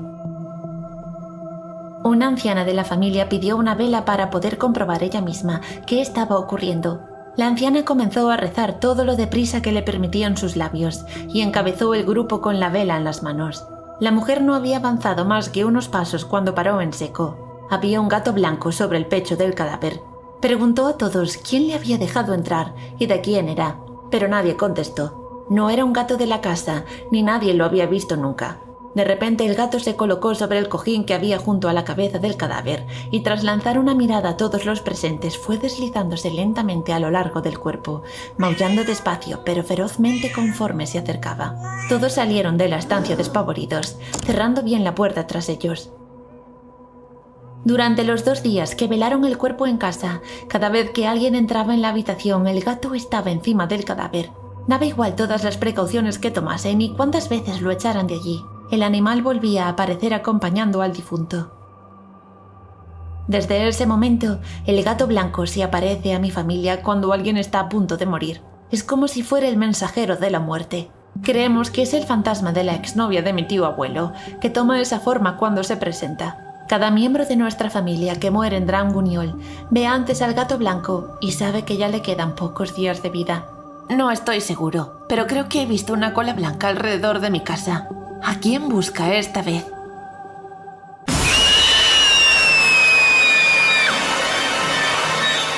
Bienvenidos, amantes de lo oscuro. Cuando hablamos de vampiros, la primera imagen que se nos viene a la cabeza es el conde Drácula, pero no es el único conocido. Nosferatu era tan terrorífico que cuando sacaron una película sobre él en 1922 fue censurada y destruida. Los expertos lo consideran el vampiro más temido de todos los tiempos, y estáis a punto de conocer el motivo. Esto sucedió en el siglo XIX. Thomas Hatter ya se había despedido de su mujer, Helen, e iba camino a los Montes Cárpatos. Tenía que llegar al castillo de Transilvania, donde habitaba el conde Orlok. Había escuchado miles de historias atemorizantes sobre él, pero Hatter no le dio importancia. Iba a cerrar uno de los mejores negocios que había tenido nunca, y estaba convencido de que aquellas leyendas eran mentira. Su cochero se negó a atravesar el puente que llevaba al oscuro castillo. Se podía ver a lo lejos, en una de las cumbres más ocultas, con aspecto descuidado y envuelto en sombras. Pero después de bajarse del coche, apareció desde el otro extremo del camino una figura con traje de conductor. Decía ser el chofer oficial del conde, y se ofreció a llevarle por la pronunciada pendiente. Cuando llegó, fue recibido por el mismísimo Orlok, que afirmó que al ser medianoche todos sus siervos se habían ido a la cama. Había visto su rostro antes, pero no sabía dónde. Cenaron juntos, discutiendo el deseo de Orlok de comprar una casa en la ciudad de Wisborg, Alemania. Hatter agarró el pan para cortar un trozo, pero estaba tan obsesionado pensando en el dinero que iba a ganar tras realizar aquella venta, que en un despiste el cuchillo se deslizó, rajando su mano. El conde, descontrolado al ver la sangre, se lanzó a beber de la herida de su huésped hasta que éste se desmayó. Hatter se despertó al día siguiente con 2 mordeduras en el cuello. Sin recordar nada, pensó que había sido un mosquito. Buscó a Orlok por todo el castillo, hasta que entró en sus aposentos. No había nadie allí, pero hojeando entre sus cosas encontró el libro de los vampiros. En aquel instante entendió la situación. Estaba atrapado en aquel castillo con un monstruo. Sabía que los vampiros dormían durante el día y solo quedaba 1 hora para el anochecer. El portón de entrada estaba cerrado, así que intentó buscar una salida desde el sótano. Tenía que darse prisa o tendría problemas. Aquello parecía un laberinto. Entró en una sala en la que había varios ataúdes, y las ratas, que estaban por todos lados, empezaron a hacer un ruido muy desagradable. No le dio tiempo a analizar la situación cuando uno de los ataúdes comenzó a abrirse, e instintivamente se escondió en el féretro más cercano. El ataúd estaba lleno de tierra, y había roedores encerrados junto a él, pasando por su cuerpo de arriba a abajo. Tuvo que reprimir las ganas de salir. Aquella criatura que estaba saliendo del otro ataúd era el mismísimo conde. Las leyendas tenían razón, y estaba en peligro. Se quedó dormido antes del siguiente amanecer, y cuando abrió los ojos, notó que estaba en movimiento. Abrió levemente la tapa de aquel cajón, y vio que estaba en un barco, con los demás ataúdes y sin saber el rumbo. Los gritos tardaron poco tiempo en aparecer. El conde estaba asesinando a toda la tripulación. Orlok solo dejó vivo al capitán para que lo llevase al puerto. Hatter reconoció aquella ciudad, Estocolmo. Esperó a que el barco atracase y descargasen los ataúdes para salir corriendo. A su llegada, el conde Orlok, conocido como Nosferatu, infestó a la ciudad con las ratas que dormían en sus ataúdes. Aquella plaga es conocida hoy en día como la tercera pandemia de peste bubónica. Bienvenidos, amantes de lo oscuro. No se puede negar que las personas somos desconfiadas por naturaleza. Cuando hay una duda, muchas veces tendemos a pensar mal de los demás, incluso aunque sean nuestros seres más cercanos. Esta es la historia de un hombre que desconfió de su gran amor, y eso le trajo terribles consecuencias. Sucedió a principios del siglo pasado, cuando las costumbres eran otras, sobre todo para las relaciones sentimentales. Y cuanto más alta fuese la clase social, más restrictivo era todo. Los jóvenes de la nobleza cortejaban educadamente a las damas, siempre con el permiso de su familia. No podían tener citas a solas, era inmoral y enseguida levantaría rumores entre la gente. Debían esperar a estar casados para poder tener su propia intimidad. Matilde y Alonso se conocían desde la infancia. Sus familias eran propietarias de grandes tierras de cultivo y mantenían una amistad de varias generaciones. Cuando les veían jugar de pequeños, en su entorno ya les destinaban un futuro juntos, uniendo las riquezas de ambas casas. Así fue natural que entre la proximidad y la presión de sus padres terminasen por hacerse novios y comprometerse. Sin embargo, como en todos los matrimonios concertados, ambos tenían sus dudas. Alonso desconfiaba del carácter de Matilde, sentía que no conocía su forma de ser, solo su fachada exterior. Intentó acercarse a ella y buscar algún momento para estar a solas, pero ella era muy pudorosa y siempre le evitaba. Una noche, poco antes de la boda, a Alonso se le ocurrió la excusa perfecta. Usarían un viejo caserón desocupado de su propiedad para organizar una gran fiesta con todos sus amigos y celebrar el compromiso. Así, lejos de la familia, quizá tendría por fin su oportunidad. Pero la noche empezó mal, y durante la cena, Matilde se ocupó más de atender a sus invitados que de estar con él. Tras esto, todos se reunieron en el gran salón principal para buscar alguna diversión. Los jóvenes estaban muy animados, y Matilde propuso inocentemente jugar al escondite. La idea fue un éxito, y eligió a Alonso como el primer encargado de buscar a los demás. Él enseguida entendió su plan. Si era capaz de dar con ella, podrían estar solos al fin. Los invitados se dispersaron por la casa mientras el novio hizo la cuenta en un rincón y se dispuso a buscarlos. Una a una fue encontrando a todas las personas, que regresaban al salón a seguir divirtiéndose. Pero al llegar la medianoche, tras recorrer la casa entera, todos los participantes habían aparecido menos uno. Matilde no estaba en ningún lado. Alonso, preocupado, se dio por vencido y pidió ayuda a los demás para encontrarla. Pusieron el caserón patas arriba, comprobando todos los rincones y esquinas, desde el sótano hasta el ático. Pero fue inútil, nadie encontró a la novia. La búsqueda se extendió a los alrededores y el temor de Alonso se convirtió en ira cuando la gente empezó a especular con que la novia se había fugado. De pronto todo cobró sentido en su mente. Matilde se había arrepentido de la boda y, aprovechando esa noche lejos de la familia, propuso el juego para poder escapar lejos de él. Le había dejado tirado como un perro, con la humillación general que eso suponía. Al día siguiente, aún sin noticias de la chica, el casamiento fue cancelado y Alonso no quiso oír hablar de ella nunca más. No se volvió a saber de Matilde, aunque había quien decía haberla visto huyendo en medio de la noche, en compañía de otro hombre. El joven, despechado, no tardó en volver a comprometerse con otra dama de buena familia, y al cabo de un año se casaron. A pesar de las reticencias de Alonso, decidieron ir a vivir al caserón familiar donde sucedió todo. Mientras los sirvientes limpiaban todo y preparaban el hogar para los recién casados, una de las criadas encontró en una de las habitaciones más apartadas un viejo baúl que parecía llevar años cerrado. Buscó la llave para abrirlo y comprobar qué guardaba, y al levantar la tapa, su grito de terror resonó por toda la casa. Todos llegaron corriendo para descubrir horrorizados que dentro del baúl yacía el cuerpo sin vida de una mujer, con las ropas roídas y la carne en descomposición. Por el vestido, Alonso supo inmediatamente de quién se trataba. Era Matilde, la misma a quien había maldecido aquella fatídica noche, mientras ella estaba encerrada sin poder salir. De 50.000 gemelos, 2 nacen con alguna parte unida. Chloe y Amy fueron parte de aquel reducido número. Los médicos dijeron que no podrían separarlas ya que compartían demasiados órganos vitales. Pero su padre no quería tener un bicho raro como descendiente, ni que lo mirasen al andar por la calle con ellas. Las encerró durante sus primeros 9 años en el sótano bajo llave. Les arrojaban la comida desde la puerta como si fueran una bestia sin sentimientos. Así que un día decidieron escaparse. Esperaron a que llegara la hora de comer y cuando su padre abrió intentaron echar a correr. Lo único que consiguieron fue que las empujaran escaleras abajo y que las insultase. Estaban desesperadas. ¿Qué habían hecho para merecer eso? En su 9º cumpleaños les dijo: «Os tengo un regalo especial. Mañana saldréis de aquí». Sintieron una felicidad enorme. Pasaron toda la noche imaginando cómo sería el mundo exterior. Pero lo peor estaba por llegar. Primero les obligó a ponerse unas esposas y un bozal y a meterse en una caja. La selló por arriba con cinta aislante. Estuvieron un buen rato allí dentro sin saber hacia dónde las llevaba. De un momento a otro un cuchillo atravesó el cartón.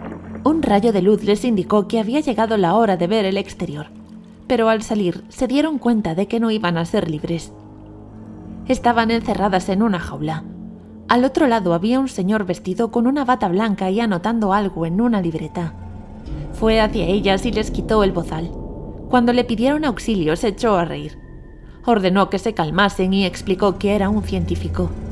Dijo que iba a hacer unos experimentos con ellas y prometió que las dejaría marchar, si sobrevivían. De repente sacó una aguja y pinchó a Amy para saber si Chloe también sentía dolor. Después trajo una pileta llena de agua y hielo y metió a Chloe. Quería ver si cambiaba la temperatura corporal de la otra hermana. Chloe no paraba de gritar de dolor. «¡Sacadme de aquí! ¡Sacadme, por favor!». Tras una semana de varias pruebas más, comentó que había llegado la hora de separarlas. Aunque se opusieron, las arrinconó en una esquina de la jaula y les clavó una jeringa. Las hermanas se durmieron profundamente. Al despertar, estaban encadenadas a una larga mesa. Vieron la afilada sierra acercarse hacia ellas. Había sangre por todos lados. Amy despertó en un hospital tras meses en coma. Solo ella había sobrevivido porque el corazón estaba en su lado. Bienvenidos a un nuevo vídeo lleno de terror, amantes de lo oscuro. Hoy os contaremos la historia de Mike, un joven que ha dejado de ser el mismo después de vivir la historia que estáis a punto de descubrir. Mike era un chico tranquilo, el típico estereotipo de joven obediente y que nunca se mete en problemas. Ese hijo que todo padre desea tener. Su mejor amiga Lily, que también era su vecina, era todo lo contrario a él. Decía palabrotas, se escapaba de casa para estar con su amigo, era desobediente. Sin embargo, con Mike se comportaba de manera muy distinta, era dulce y cariñosa. Se encaraba con todo aquel que se metiera con él para defenderlo y le ayudaba en todo lo que necesitase. Ambos estaban enamorados, pero ninguno era capaz de dar el paso. Las últimas semanas, Lily había tenido muchos problemas con sus padres. Eran muy devotos y la habían castigado numerosas veces por tener conductas que no le gustaban a su Dios. Para Mike, la familia de Lily era como una secta. Solo querían relacionarse con gente afín a sus creencias, y todos aquellos que pensaban distinto eran pecadores.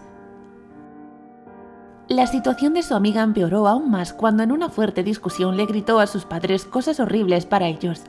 En resumidas cuentas, obviando las palabrotas e insultos, dijo que no creía en ningún dios, y escupió a la Biblia delante de ellos. Mike pudo escuchar los gritos desde su casa. Se asomó a la ventana para intentar ver algo, pero no tuvo suerte. Decidió salir al jardín a esperar a su amiga. Después de ser castigada, siempre se escapaba por la ventana del cuarto de invitados. Esperó varias horas, pero ella seguía dentro. De pronto vio cómo llamaba a la puerta de sus vecinos un sacerdote. No era el cura del pueblo, no lo había visto nunca. Su madre le abrió la puerta y lo invitó a entrar. Los gritos en casa de su amiga empezaron a escucharse más y más altos. Ya no solo gritaba, ahora lloraba desconsolada. Mike estaba desesperado, no sabía cómo ayudarla. Si les timbraba, sus padres no le dejarían entrar. Para ellos era un hereje que le metía malos pensamientos en la cabeza a su hija. Pero ella seguía gritando. Pensó en llamar a la policía, pero debía tener pruebas de que realmente le estaban haciendo algo malo. ¿Le estarían haciendo daño? ¿Cómo iba un cura a participar en pegar a una niña? De repente se le ocurrió una idea. Recordó la ventana de la habitación de invitados. Saltó el muro que separaba el jardín de ambas casas y probó abrir la ventana. Lily la había dejado abierto. Saltó dentro, con mucho cuidado se acercó de puntillas hasta la puerta para escuchar mejor. Su amiga gritaba con una fuerza desgarradora. Chillaba: ¡Soltadme! ¡No tenéis derecho a hacerme esto! ¡Soltadme! Al mismo tiempo, el sacerdote y sus padres recitaban versos que parecían oraciones. Mike cayó al fin en lo que estaban haciéndole. Le estaban realizando un ritual de exorcismo. Mike salió de su escondite y entró en la habitación donde se encontraba su amiga. Lily estaba agarrada a la cama con cuerdas y tenía los ojos en blanco. El sacerdote le enseñaba el crucifijo mientras no paraba de rociarla con agua bendita. La madre de Lily se giró ante la presencia de Mike. Le cogió por las orejas y lo empujó hasta la puerta principal. «Mira lo que tenemos que hacerle por tu culpa», le dijo apretando los dientes. Lily y su familia se mudaron unos días después. Mike no pudo volver a ver a su amiga. No recibió una carta, ni ninguna llamada. No supo ni si realmente seguía viva. Hola, amantes de lo oscuro. Hoy viajaremos hasta las ruinas del antiguo Egipto para descubrir los secretos y peligros que allí se esconden. Sara era la mejor arqueóloga de su país. Tenía una gran carrera a su corta edad. Había hecho descubrimientos dignos de ser premiados y se dejaba la piel en cada una de las excavaciones. No había misterio que se le resistiera. Fue llamada para acudir a la exploración de una tumba egipcia, descubierta durante la construcción del nuevo museo de la ciudad del Cairo. El mundo sabía que se enfrentaba a un acontecimiento histórico. Llegado el día, bajó a la excavación liderando a su equipo. Quedaron sorprendidos de no haberse topado con ninguna trampa. Divisaron un cruce de caminos que les recordaba mucho al recorrido que llevaba a la tumba de KV62, donde estuvo enterrado Tutankamón. Decidieron seguir la misma ruta que en aquel entonces. Encontraron una puerta sellada con una cuerda gruesa. Sara sacó el cuchillo que siempre llevaba encima y la cortó. Agarró el pomo y tiró lentamente por si había algún peligro. La sala seguía completamente a oscuras a pesar de que el fuego de las antorchas la iluminaba.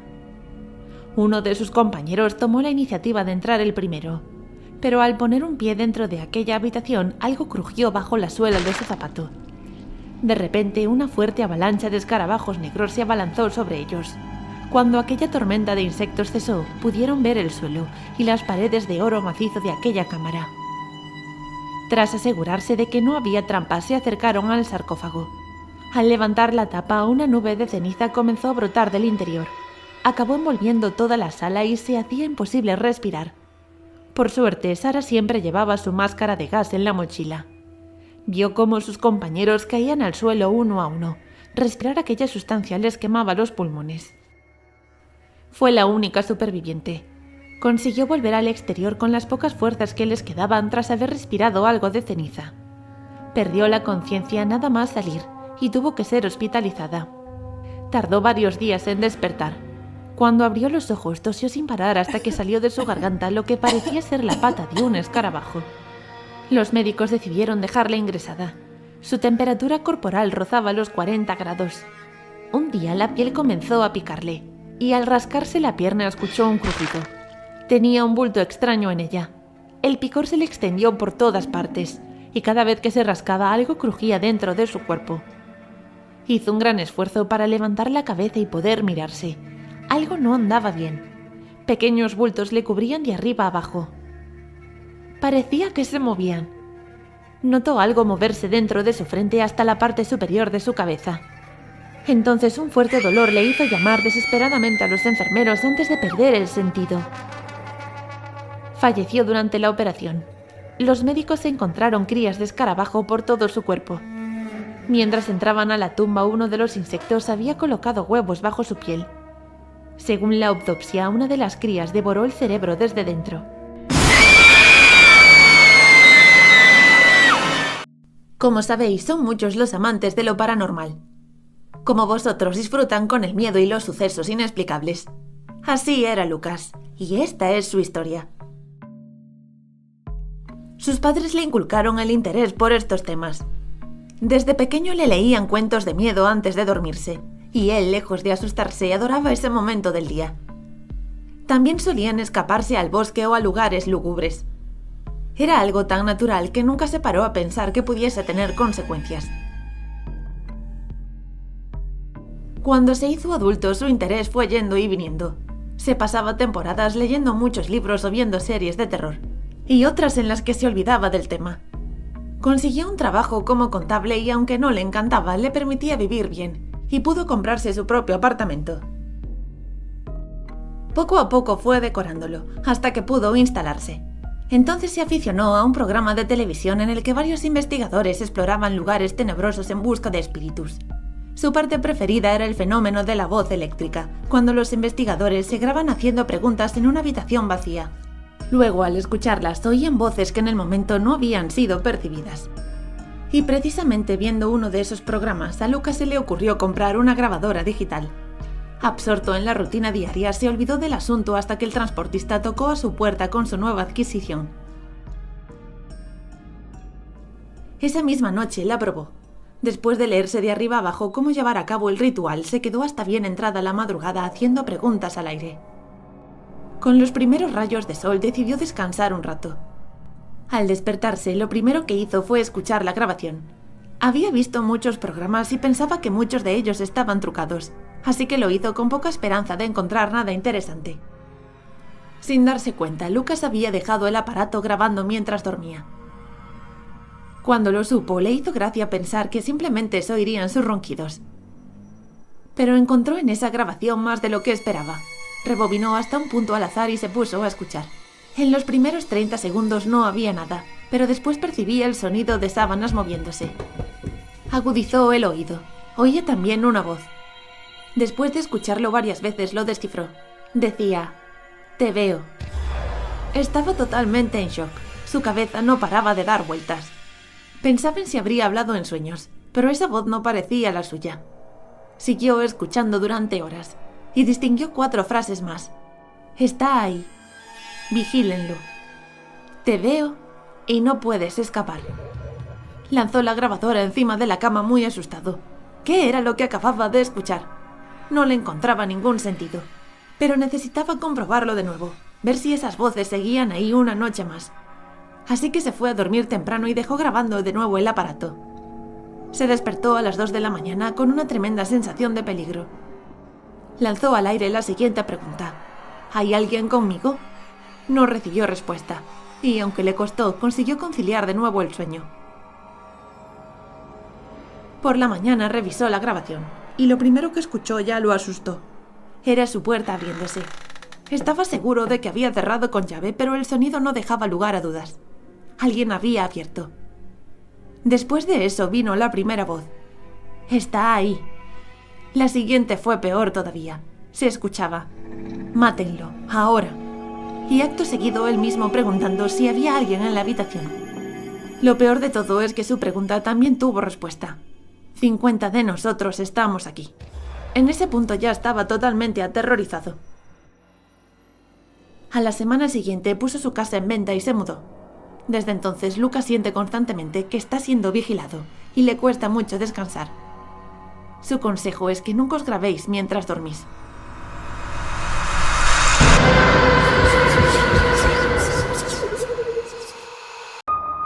Hace unos años, en un pueblo perdido, se realizó un ritual satánico, pero en esta ocasión se realizó de manera distinta. Se degolló un conejo en lugar de una cabra.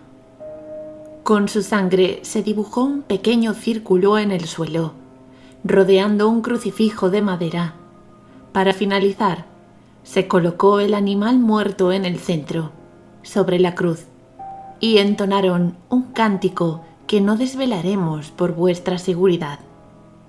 Estos fueron los pasos que detalló en su último libro el chamán al que intentaban revivir.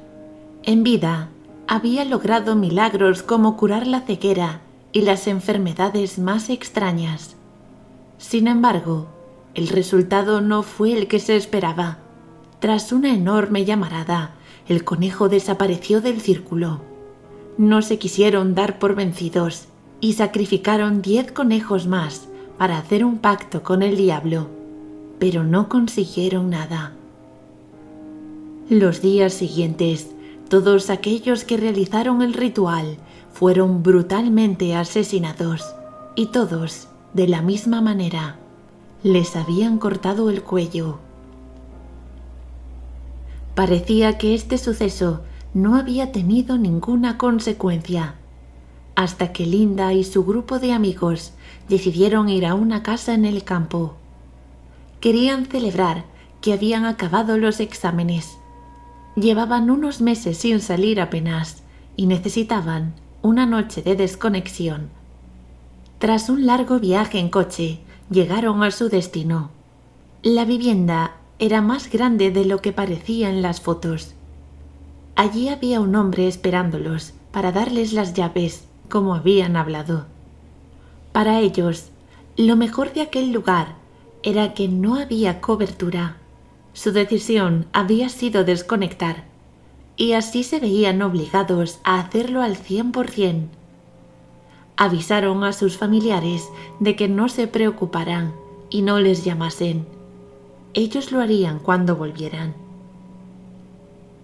Comieron y jugaron a las cartas.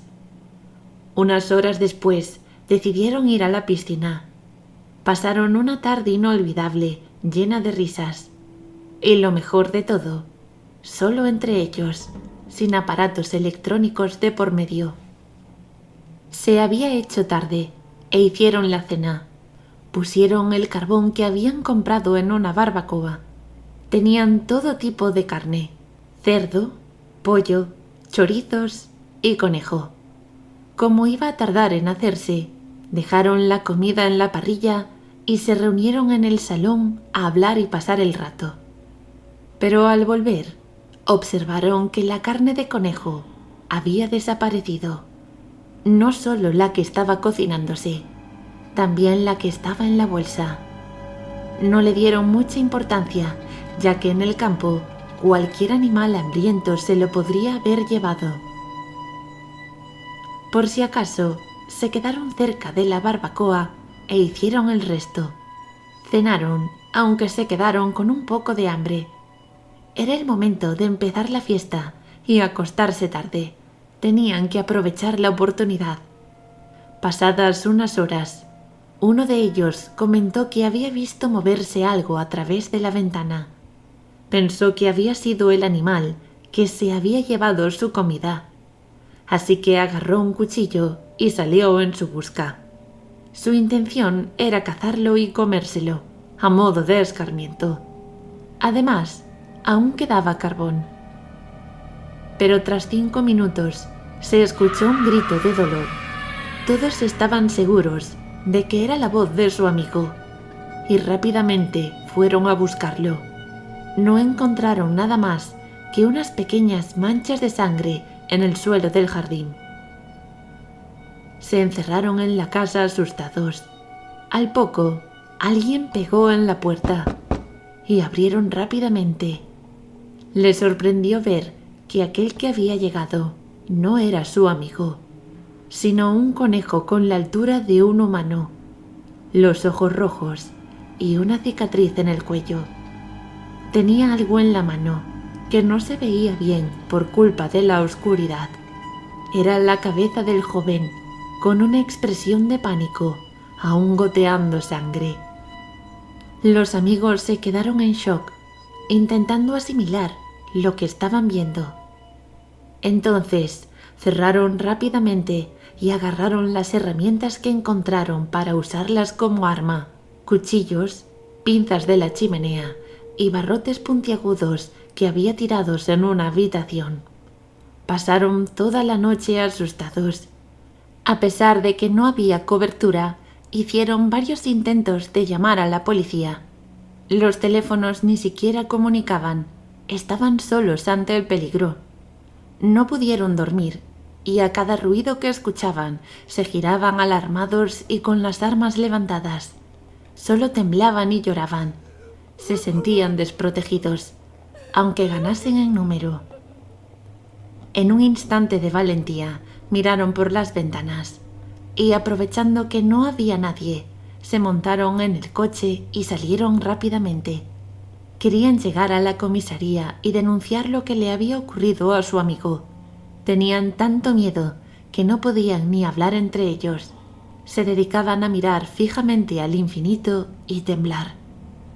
En una curva, una de las ruedas se pinchó y el coche se salió de la carretera. Por suerte, la caída fue muy leve y ninguno se hizo daño. Sin embargo, el auto había volcado y ahora estaban completamente indefensos y desarmados. Por mucho que lo intentaron, era imposible girar el vehículo. Además, no tenían rueda de recambio. Solo podían rezar, esperando que alguien pasase por aquella carretera tan perdida y les echase una mano.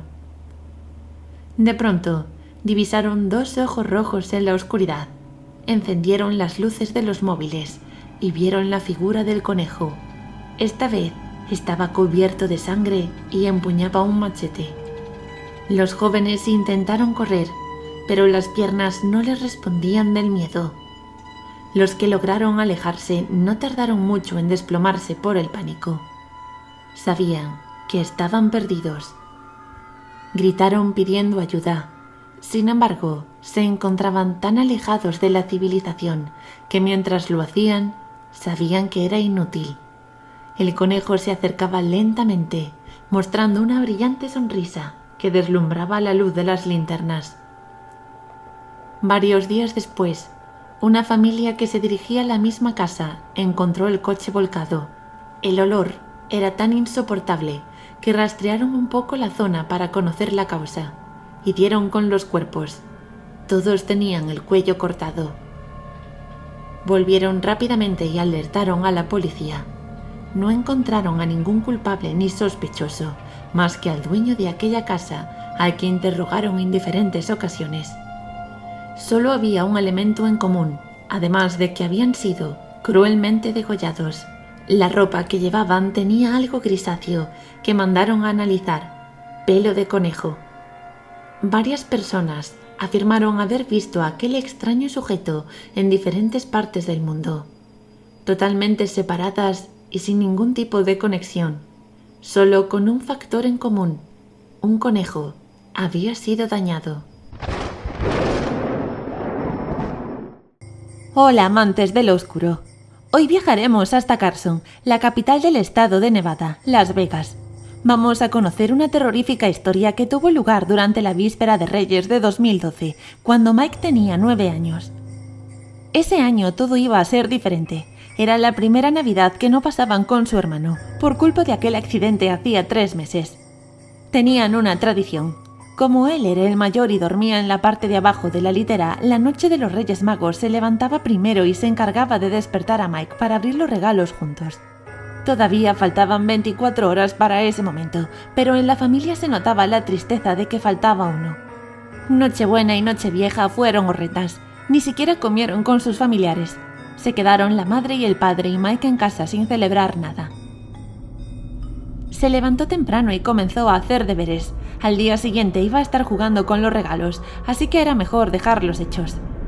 Cuando los terminó se notaba tan cansado que esperó ansioso la hora de la comida para echarse una siesta.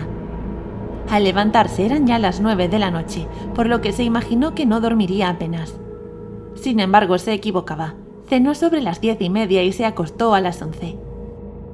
Tumbado en la cama, reflexionó que este año no había pedido nada en especial. Simplemente no sentía que le hiciese falta algo. Solamente quería a su hermano de vuelta. Estuvo como 2 horas pensando en el pasado. Recordó estas mismas fechas en años anteriores, cuando la ilusión desbordaba la casa.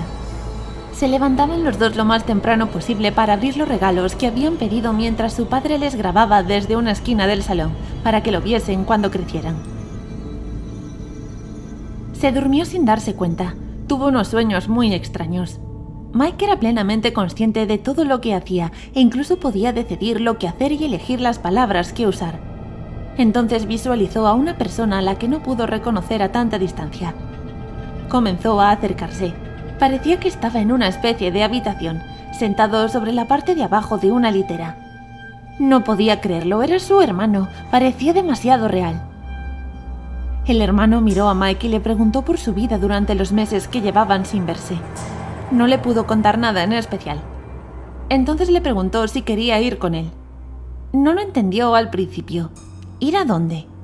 Cuando quiso darse cuenta, no tenía a su hermano delante. Era un rostro monstruoso, pálido con media cara desfigurada y un ojo totalmente tapado por piel arrugada. Mike despertó temblando por el frío, sudando y con el corazón acelerado. No sabía qué hora era y miró el reloj de la mesa frente a su cama. 6 de la mañana. Pensó en que esa sería la hora a la que se despertaría normalmente para abrir los regalos. Entonces escuchó una voz que le preguntaba si estaba despierto. Era su hermano. Le respondió que sí, todavía medio adormilado. Quizás no llegaba a comprender la situación. La voz le dijo: «Mike, asómate». Sin ser consciente, miró la cama de abajo y se encontró cara a cara con aquel rostro del sueño, exactamente igual, acercándose a él.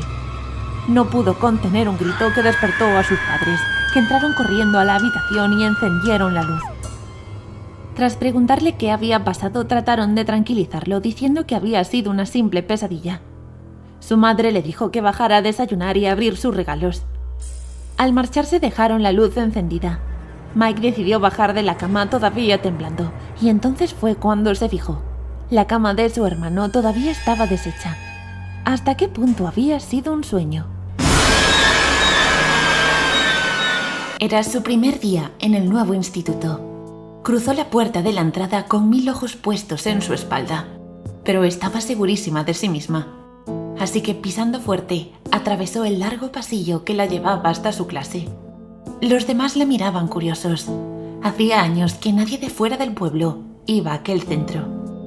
Elena se había mudado al pueblo ese verano. Su padre era director de banco y tras un reajuste en su compañía le habían asignado un empleo a 230 kilómetros de su casa. En general, el traslado no había sentado muy bien a la familia, que llevaban viviendo más de 20 años en la misma casa. En cambio, Elena estaba contenta. Le gustaban los retos. Era su último año de instituto y tendría que esforzarse el doble para conseguir buenas notas. Y estaba segura de conseguirlo. Quería ser ingeniera informática para crear videojuegos. Esa era su otra gran pasión. Por eso entraba tan decidida a clase. Estaba segura de sí misma y no tenía miedo a nada. Sus compañeros la observaban y cuchicheaban, pero eso ya se lo esperaba. Así que entró, se sentó en primera fila y esperó pacientemente a que entrase la profesora. Todos se conocían. El pueblo era pequeño, así que la mayoría llevaban estudiando juntos toda la vida. Por eso, al poco de comenzar, la profesora le pidió a Elena que se presentara. Ella, sin dudarlo, se levantó, dijo su nombre y explicó el motivo de su traslado. Después de eso, la profesora inició la clase, sin más miramientos. Al principio, ningún compañero se acercaba a ella. No estaba preocupada, pero se aburría en los descansos, así que intentó acercarse a un par de chicas que le parecían simpáticas. Ellas eran amables y contestaban a sus preguntas, pero cuando veían una oportunidad se escapaban. Así que empezó a pasar los descansos en el aula de informática. Allí encontró una especie de reservado en el que podía divertirse con sus videojuegos o estudiar. Nadie la molestaba. A veces, incluso aprovechaba para hacer sus tareas. De este modo, adelantaba el trabajo de casa y tenía la tarde libre para hacer otras cosas. Los días fueron pasando y su rutina se afianzó. Sus compañeros seguían sin integrarla, pero ella ya tenía a sus amigos de siempre y ahora había encontrado un pasatiempo para las horas muertas, así que le dio igual. Le extrañaba que pese a estar muy bien equipada, prácticamente nadie iba a aquella aula. Algún compañero se acercaba a imprimir papeles, pero nunca estaban allí más de 5 o 10 minutos. Querría preguntarles, pero como ninguno se acercaba a ella, decidió no hacerlo. Una tarde, mientras estaba jugando al Minecraft, le pareció ver reflejado en la pantalla a 2 chicas que parecían estar al fondo de la clase. Se giró rápidamente, pero no vio a nadie, y lamentó haberse despistado. Había perdido la partida. Pero la historia se repitió en los siguientes días. Si no era la pantalla, era su espejo de mano. Si no era el espejo, era un cristal. Aquellas 2 chicas aparecían constantemente. Eran tan iguales que Elena enseguida dedujo que eran gemelas. ¿Pero estarían solo en su imaginación? Ella nunca había creído en nada paranormal, pero estaba empezando a asustarse. Eran ya varios días creyendo ver lo mismo. Eso la despistó de sus estudios. No podía dormir y necesitaba encontrar respuestas. Quiso acercarse a alguno de sus compañeros, pero en tan pronto mencionaba el tema se iban y no respondían a sus preguntas. También dejó de ir al aula de informática. Se pasaba los descansos sentada en un banco del patio. Nadie se acercaba a ella y se aburría muchísimo, pero no había encontrado otra salida. Al dejar de ir allí, dejó también de ver a aquellas 2 niñas durante unos días, pero la pesadilla no había terminado. Una noche, soñó que estaba lavándose la cara en el cuarto de baño, y ellas aparecían en el espejo. Sin apenas tiempo para reaccionar, una le sujetaba las manos y le prendía fuego en las cortinas. Conseguían matarla. Pero justo en el último momento, se despertó y comprobó que era simplemente un sueño. Esa noche ya no pudo dormir más. Tenía miedo de cerrar los ojos y verlas de nuevo. Sus padres empezaron a preocuparse. Tenía ojeras, estaba siempre triste y sus notas bajaban. Ella decidió que no podía seguir así que se puso a investigar sucesos trágicos con gemelas, y sin mucho esfuerzo las encontró. En la segunda página web que consultó pudo reconocerlas. Eran ellas, las mismas que había visto en aquella aula. La noticia decía que habían fallecido en un incendio en el colegio hacía 70 años. Había sido un suceso traumático que conmocionó a toda una generación. El caso era relativamente reciente, y aunque en ese momento supo de quién se trataba, no entendía por qué ella podía verlas. Encontrar esa respuesta le llevó más tiempo, y fueron semanas realmente complicadas. Las gemelas se habían colado en sus sueños. Ya no podía dormir ni hacer otra cosa. En el colegio se corrió el rumor de que estaba poseída, y sus compañeras se apartaban de ella como si tuviese la peste. Y como el pueblo era pequeño, no tardó tampoco en aparecer el cura. Se presentó una noche en su casa diciéndole a sus padres que Elena necesitaba un exorcismo. De lo contrario, moriría. Le dijo que había invadido el espacio de 2 almas y que ahora la querían muerta. Sus padres lo echaron a patadas, pero en el fondo no sabían qué hacer con aquello que les estaba ocurriendo. Visitaron a varios psicólogos y psiquiatras, pero ninguno funcionaba. Y la cosa iba peor. Al no dormir, Elena empezó a tener alucinaciones. Los pocos ratos que cerraba los ojos hacía cosas realmente raras. Caminaba por la casa diciendo cosas extrañas. Se acostaba en el suelo o rompía diferentes objetos. Estaba totalmente desesperada, así que decidió que iba a volver a aquella aula. Aprovechó el final de las clases para colarse allí. Se sentó en una silla y esperó a volver a verlas. No tardaron mucho en aparecer, y entonces se encaró. Les preguntó qué querían de ella, por qué la estaban siguiendo. Pero nadie respondía, y de pronto empezó a oler a quemado. Miró hacia los lados, y uno de los ordenadores estaba echando humo. Pronto se iniciaron las llamas. Se asustó mucho, así que rápidamente se dirigió a la puerta para pedir ayuda. Pero no consiguió ni abrir.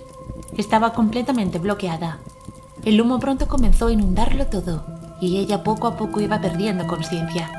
Se desmayó mientras escuchaba la alarma de incendios.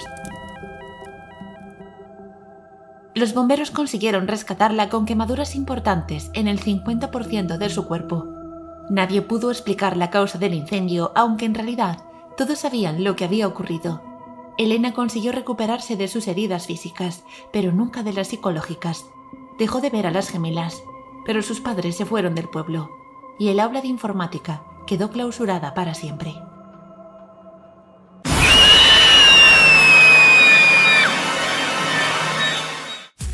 No olvides suscribirte y darle a like si te ha gustado. Y también puedes seguirnos en nuestras redes sociales, Facebook, Twitter e Instagram. Hasta el próximo vídeo.